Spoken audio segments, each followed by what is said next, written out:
So I know you know what this is like when you are walking down the hallway at school and you are walking past a colleague's classroom and you hear all of this excited noise coming from the room. So you kind of slow down a little bit so that you can peek into the window and you want to see what's going on. And when you do, you see these kids who are excited, you see this teacher who's excited, everybody's loving learning, and your first reaction is, oh my gosh, that's so amazing, I have to figure out what that teacher is doing.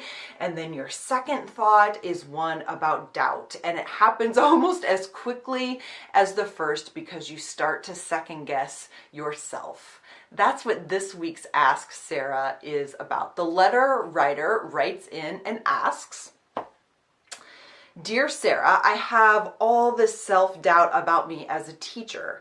I don't know if I'm doing anything right. I look at my colleagues and it seems so easy. They always seem so successful. How do I fight this? Sincerely, doubt creeps in. There are a few things I think we can do in order to help you fight that just a little bit better. The first one is creating a compass. I actually had to do this for myself not too long ago because, like you and everybody else, I go through these waves of doubt and comparison as well, and I was in the middle of one of those, and I decided that instead of comparing myself to other people, I was going to take that 20 minutes and I was going to write down what I believed. I made a list of the things that I value, the things that I believe, and it's been really wonderful because it reminded me what's true to me. So where doubt can scatter all of those pieces, that compass was kind of that glue and pulled it back together. The second thing that I discovered about comparisons was that if you create, you can fight comparisons. Like when you walk down that hall, you're already creating this story about how wonderful this person is and how horrible you are. So we kind of have to take back that creative energy. And when we take back that creative energy, we're able to really displace those feelings of doubt. It's kind of like, have you ever done the thing with the water and the cup and the rocks? I should do. I'll be right back.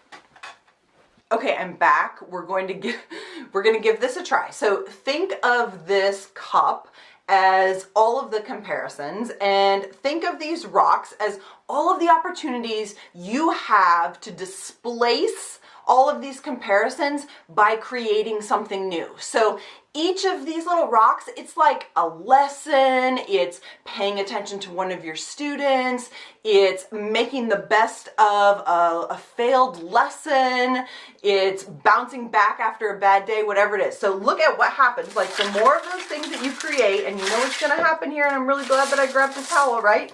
Like you displace the water. So here's what you do. You displace all of that comparison by all of this creation. And yes, I know there's still some water left in this cup, but I can also assure you that there is a lot more water on the floor in front of me. So when it comes to confronting comparisons, we can focus on that compass. We can create in order to displace. And we shouldn't forget to celebrate the strength that comes from asking those teachers in our hallways about their amazing ideas, because that's not really comparison at all, that's collaboration. This is what I know for sure. The less you compare, the more confidence you're going to have, and that's what your students really need. Talk to you soon.